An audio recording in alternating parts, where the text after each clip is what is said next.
যখন বিংশ শতাব্দী এমন অভূতপূর্ব পরিবর্তনের মধ্য দিয়ে এগোচ্ছে, তখন চীন ভারত সম্পর্কের দিক নির্দেশনা কেবল এশিয়ার শান্তি ও সমৃদ্ধিকে প্রভাবিত করে না, বরং বৈশ্বিক ভূদৃশ্যের বিবর্তনকেও আকার দেয়।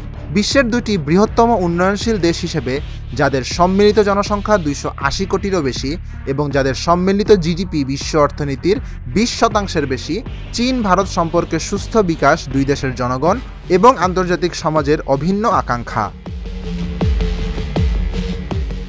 2024 সালের অক্টোবরে রাশিয়ার কাজানে চীনের প্রেসিডেন্ট শি জিনপিং ও ভারতের প্রধানমন্ত্রী নরেন্দ্র মোদীর বৈঠক থেকে শুরু করে 2025 সালের আগস্টে চীনের পররাষ্ট্রমন্ত্রী ওয়াং ইর ভারত সফরে অর্জিত বহুবিধ ঐকমত্য পর্যন্ত, চীন ভারত সম্পর্ক এক নিম্নমুখী অবস্থা থেকে স্থিতিশীল পুনরুদ্ধারের দিকে একটি গুরুত্বপূর্ণ পরিবর্তনের মধ্য দিয়ে যাচ্ছে।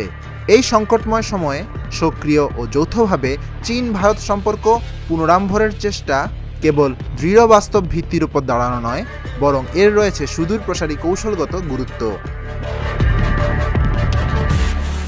বৈঠকে শি জোর দিয়ে বলেন, চীন ভারত সম্পর্ক মূলত নির্ভর করে এই প্রশ্নের উপর, বিশাল জনসংখ্যা সমৃদ্ধ দুটি প্রতিবেশী উন্নয়নশীল দেশ একে অপরকে কিভাবে দেখবে। বর্তমানে উন্নয়নই দুই দেশের সবচেয়ে বড় যৌথ লক্ষ্য।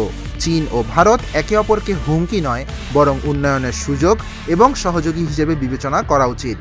অন্যদিকে মোদি উল্লেখ করেন, দুই প্রাচীন সভ্যতা ও অর্থনৈতিক প্রবৃদ্ধির চালিকাশক্তি হিসেবে চীন ভারতের সহযোগিতা বৈশ্বিক পুনরুদ্ধার ও বহু মেরুকরণে অবদান রাখবে।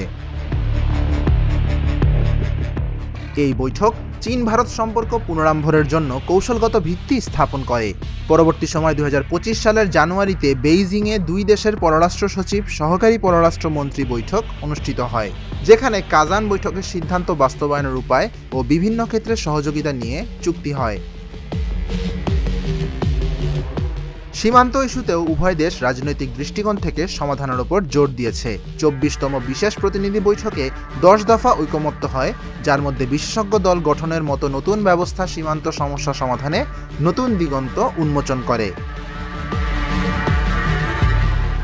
যদিও পথ সহজ হবে না এবং আস্থার ঘাটতি রাতারাতি দূর হবে না, তবুও যদি উভয় দেশ দীর্ঘমেয়াদী দৃষ্টিভঙ্গি নিয়ে সম্পর্ককে দেখে, পার্থক্য সংলাপের মাধ্যমে সমাধান করে, যৌথ স্বার্থে সহযোগিতা বাড়ায় এবং একে অপরকে হুমকি নয় বরং সুযোগ হিসেবে গ্রহণ করে, তবে সম্পর্কের অচলাবস্থা ভেঙে একটি নতুন শান্তিপূর্ণ সহাবস্থানের পথ গড়ে তোলা সম্ভব।